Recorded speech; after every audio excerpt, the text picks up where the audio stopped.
Number 6. I imagine a day that I would strictly describe as having irritating weather. The sun is shining extremely intensely as though it is taking revenge. Wrath, even. The painters have already put 2 coats of plaster on this darn wall, and at places like what you're staring at right now, it is just doesn't want to mold as wanted. Look closely, look at the ripple of imperfections. Imagine the trouble across the wall, up and down, right and left. Imagine plaster running out right when it reaches this place.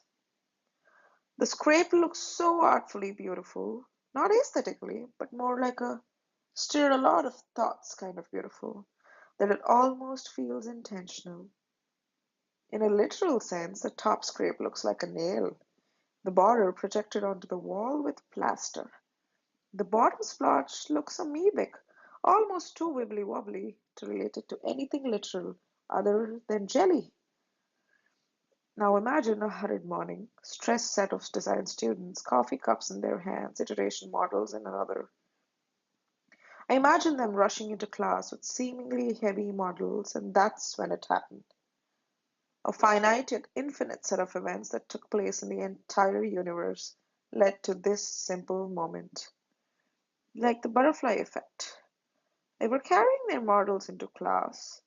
I imagined the model to have a wooden base, and the wooden base's edge scraped the wall.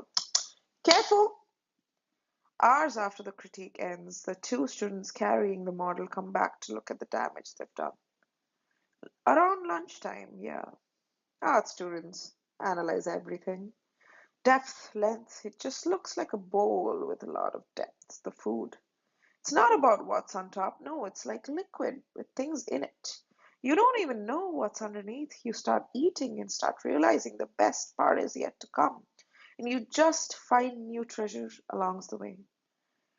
Reminds me of Ichiba, the ramen place across the street from Roast Kitchen. Ramen. The heart of any good bowl of ramen is its soup.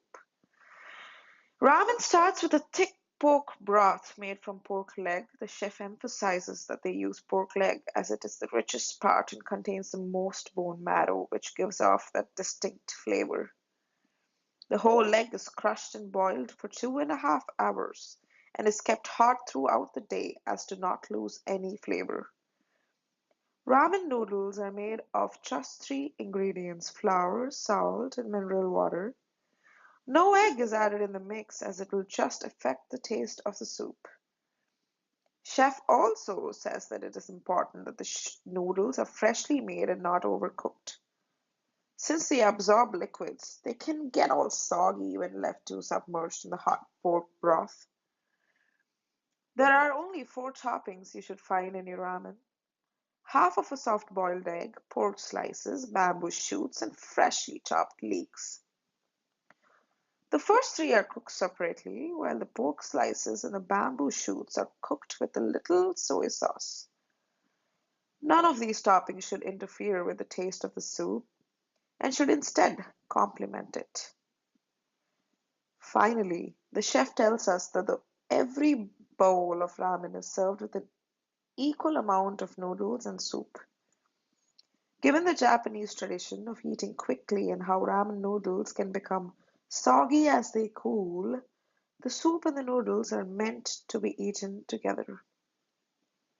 You shouldn't slurp the soup first or eat all the noodles before drinking the soup. So, the next time you're served ramen overflowing with one element, you ought to be a little suspicious.